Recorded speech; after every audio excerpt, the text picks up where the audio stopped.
Today on CityCast Philly. It's Friday, everyone, which means we're rounding up the biggest news stories around Philly. Why is the city blocking block parties? And did you notice OCF closed all its coffee shops this week? Plus, the Kelce brothers have a new business. It's Friday, June 14th. I'm Trinine Uri, and here's what Philly's talking about.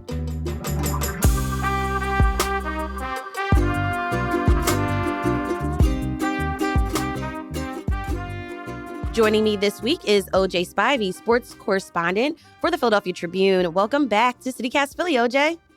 Thanks, Trinae. Always glad to be here with you. Yes. And Nicole Phoenix, stand-up comedian and producer. Welcome to CityCast Philly. Thanks for having me, Trinae. I'm glad to finally be on the show. It's exciting. Yes. Glad to have you. All right. So, OJ, I know you're from Philly. Nicole, you've been in Philly for about 20 years or so. Mm-hmm. So you may often see summer block parties around town. When one or more streets are closed off to cars, there's music and food and kids running around. What's your favorite memory of a block party? I have a couple. So everyone, I think, knows that Diplo got his start here in Philadelphia. And one of my very first block parties was the Mad Decent block party. As a college kid, it was definitely a totally different experience than like your traditional like neighborhood block party. But I just remember coming from a small town to a place where the city didn't care that like thousands of college kids just took over a North Philly block was very dope to me.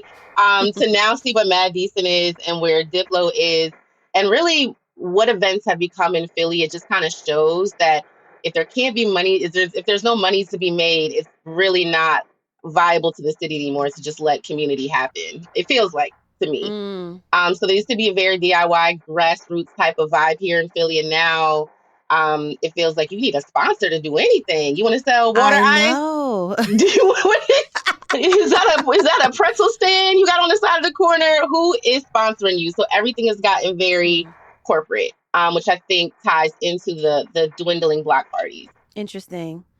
OJ, what about you? What's a favorite memory that you have of going to a block party? Well, of course, I'm a lifelong Philly native, so block parties go back to as far as I can remember, maybe 4 years old and everything. And it was always something to look forward to. Hmm.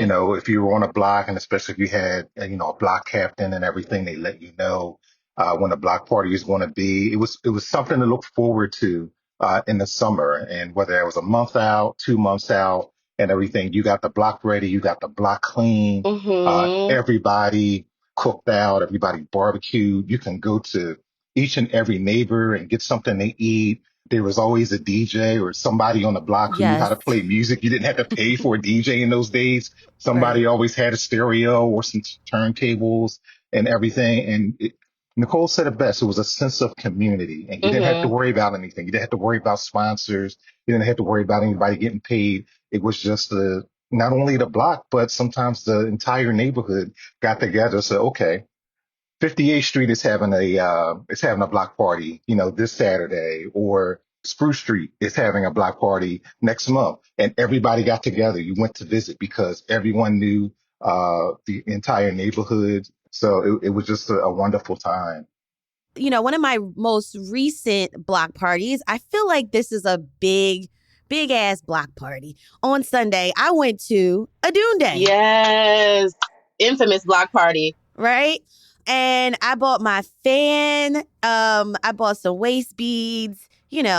But this week I read in Axios Philadelphia, they reported that Philadelphia has rejected more than 50 block party applications so far this summer. And Hmm. they say it's over public safety concerns. And some rejections were actually because of other reasons like incomplete paperwork. So the city denied 230 of the more than 2,500 applications received last year because Mm. of criminal activity. And that's according to Axios Philadelphia. I would just love to see a map of the city and all of the little pinpoints of denied applications. So does it surprise you, though, that public safety is a concern for some areas, for certain blocks? Yes and no. I mean, I know, I don't know.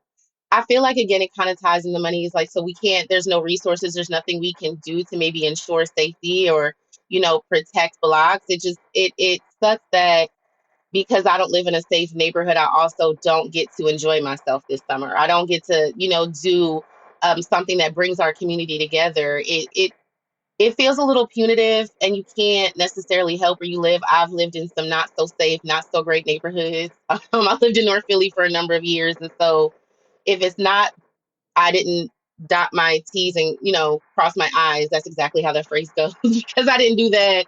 It can be a little disheartening, especially like you said, some people have been doing this for decades, right? They've been throwing block parties for a lot of our older citizens. This is a big deal for them.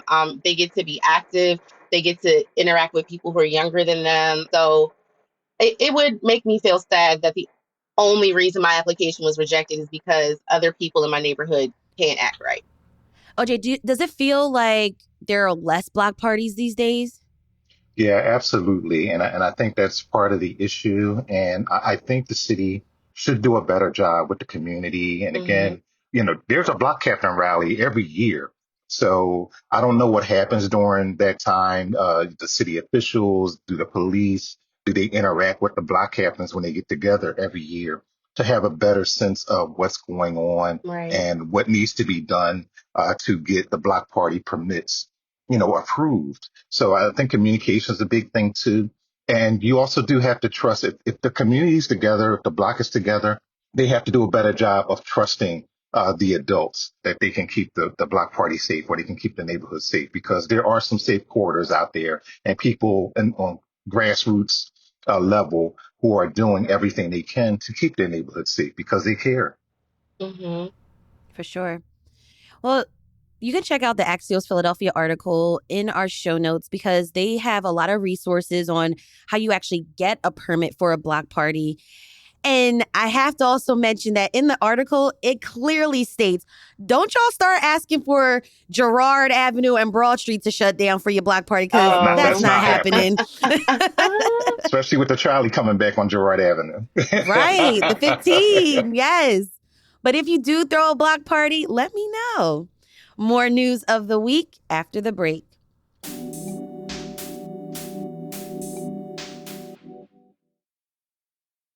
Shifting gears, this next story really surprised me this week. So, all three of the OCF coffee houses are permanently closed. This is according to the Philadelphia Inquirer, and it comes after real estate developer Ori Feibush made this announcement on Monday. Do y'all know about these coffee houses? Did this surprise you? I did. Now I'm gonna be honest. I thought you had to buy a house to drink coffee there. Like I thought you had to like Right, I because it's thought connected to a real estate group. Yeah. baby, all I said, and you see OCF on literally every property all throughout the city, especially in South Philly. So I thought like you go in there and you have to get pre-approved for a loan. So I've never stepped foot. I was like, I don't know what this place is. I didn't know they just sold Oh, coffee. Nicole. But now I'm learning it's just a coffee chain. I didn't realize that. Almost like you have to have your homeowners association membership card or something like Everything. that to eat there. Check my credit score at the door for a scone. I don't know nothing about it. Just for a latte? Oh, wow. Uh, have you been, OJ? I've never actually been in one of those coffee shops, but like Nicole said, I've walked past them plenty of times. There used to be one in University City, Hmm. right off of Walnut Street. I think one of the big buildings, whatever, Sierra Green, I believe. Sierra Green, yeah. Yeah. Used to be one there, and I never force myself to go in there. But when you read a lot of the articles and a lot of the things of how this person likes to do business and likes to gentrify the city, so to speak, Hmm. and it's not surprising to me. And then when you hear that the 34 employees were trying to unionize, Hmm. it makes sense that this is retaliation, and that's what it seems like. Okay, I mean, and you read in the news that this person's buying properties every other day. So it's not like Hmm. he doesn't have the money. I mean, he's crying foul and saying costs and everything. It just sounds like someone who's just strictly anti-union to me. Yeah, like you said, this all happened a week after staff told him that they have intent to join Local 80, which is this barista union that represents workers at several different independent Philly coffee shops. This is according to the Inquirer. One of the assistant managers said that these closures feel like retaliation, like you just mentioned, OJ. Absolutely. And so there was protest on Tuesday outside of the Fairmount location. I've actually been to the coffee shop on the Fairmount location, which is across the street from Eastern State Penitentiary. Mm-hmm. And I've enjoyed the drinks and the coffee options, the food options, because it was a place, right? Like, kind of like pull yourself out this picture. Coffee shops are dope, right? Like they are community gathering spaces. You don't need to show your lease or your mortgage Now I know. to Now I go know. in there. But yeah, this was a really I can only speak for the Fairmount location. This was like a genuine feel good, like they had plenty of tables. Prices were, what they were, like as you would expect in a coffee shop. So getting this taken away, like also like in this whole like past month when we see you arts being Mm-hmm. taken away from people, it feels weird. Yeah. It feels like we're starting to lose things similar to the block parties. Mm-hmm. Things are being taken away from us. And I don't know how to kind of like grapple with it. People want the city back, Tanae. They want they want their city back. Yeah. Now, I want to mention, too, that according to the Inquirer, Feibush said that this shutdown was a difficult decision and that Mm-hmm. rising costs, reduced sales, and the expiration of leases for some of the properties were some of the reasons. Also, that the business was never profitable. All PR talk. And again, we read in the paper every other day or every other week that he's buying some other property. He's Yeah. developing, this unit. He's developing this land and everything. So, I mean, it's all propaganda to me. I'm just not buying it. I don't think Nicole is either. I don't. I will say 13 years is a long time to keep some coffee shops going. Like it could just be a simple business decision, but it's never a simple business decision when you're employing people, right? And it's their livelihood. I recently just got a little check from one of my coworkers who decided to organize, and it's a lot of work that goes into trying to get equitable pay and try to get benefits and these things. So I'm gonna always stand with workers. It does feel like retaliation to me, and I don't buy it. And it's strange. Like you're a property company, but you were leasing out the properties for your coffee shops. You don't own them. It seems the whole thing is very fishy. I agree with OJ. The whole thing is very like whatever y'all say. I'm not buying it at all. For me, it's kind of like what's next? What's next for the workers? Now, according to the reporting in the Inquirer, Feibush said that workers had been receiving $20 to $25 an hour in salary and tips plus benefits, and that he would work to provide workers health, vision, dental benefits for 3 months, and some would receive some type of severance. Hmm. Although some workers claim that they actually didn't receive tips and that their salary was more between the ranges of $17 to $20 an hour. Yeah. It's definitely a story that it just feels not so good to lose this community gathering place. It seems like these spots are dwindling more and more, just like mom and pop run like small businesses. And now it's like, go get your Starbucks at Target like you're supposed to and go back into your newly developed apartment. A lot of these, like when I came to Philly, it was a very, it just had a little twinge to it, a little grunge. There was a little some realness, right? And you'll walk into a building and you knew that the person behind the counter had a vested interest because it was their business. So you lose a lot of that community too when somebody's just sitting there like, listen, I just work here. And I just feel for the workers, it seems like it was just like so sudden, Yeah. so abrupt. And it's hard to kind of plan your life. Especially like people are starting to plan their summers and, figure things out. And, that's just not a good feeling. But hopefully, things will get better. All right, enough with this. We got to talk about some feel good news. Let's do it. So according to a recent press release, Jason and Travis Kelce are back in the news. This time it's because they are working together. They are significant owners and operators of a beer business. The beer brand is called Garage Beer, and it's based out in their home state, Ohio.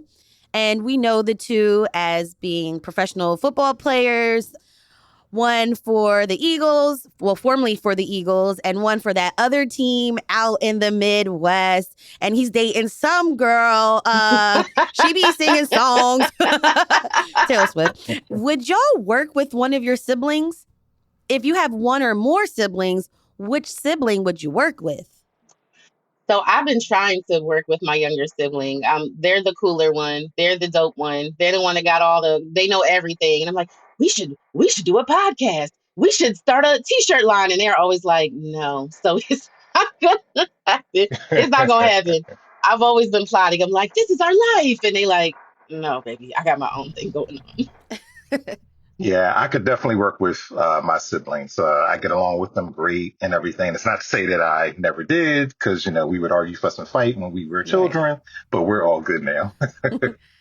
All right. Anybody else have some good news? Oh, yes. So I just want to shout out North Philly's own Kalia Copper. She was Yes. named to the U.S. Women's Olympic team. We have all this hype about who should have made it, who shouldn't have made it and everything, but we have a Philly native. She's a WNBA champion, WNBA Finals MVP, and she's right here. She went to Girard College and also prep charter. So shout out to Kalia Copper. Big honor being part of the U.S. Women's Basketball Olympic team. Yes, congrats to her. And I'm excited for the Olympics.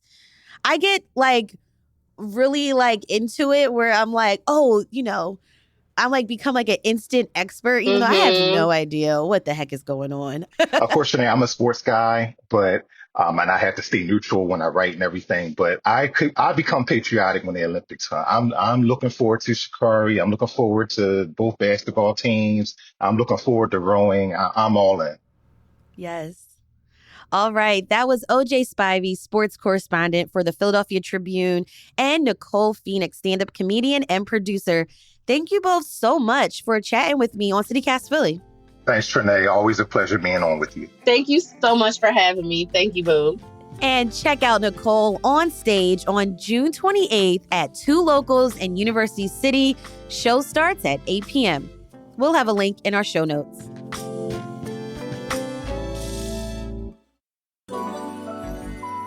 It's time for the tip of the week, where we share a life hack for living in Philly. Looking for ways to celebrate Juneteenth in the city?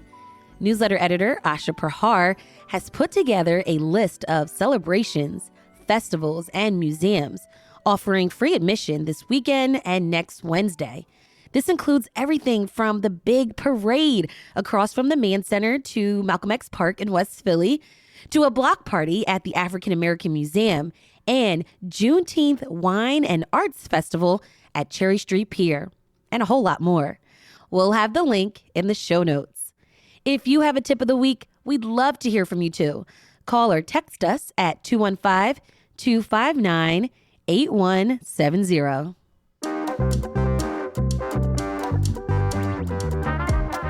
That's all for today here on CityCast Philly. Whew, what a week.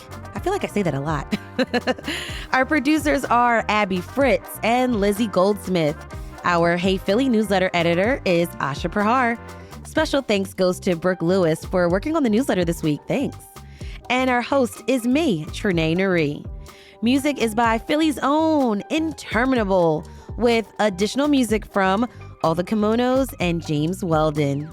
If you enjoyed the show, tell your kid's teacher, rate the show, leave us a review, and subscribe to our morning newsletter, Hey Philly. We'll be back Monday morning with more news from around the city. Have a great weekend and be safe, y'all. Bye. So I feel like 20 years, I did my time. I feel you did official. Oh, yeah, you're I right. feel official. You're right. Okay, Yeah. I got two official. Okay, I'm officiated. Definitely Okay. Mm-hmm. I knight thee as an official Philadelphian. Oh, I'm a Anoint- John. I'm a John.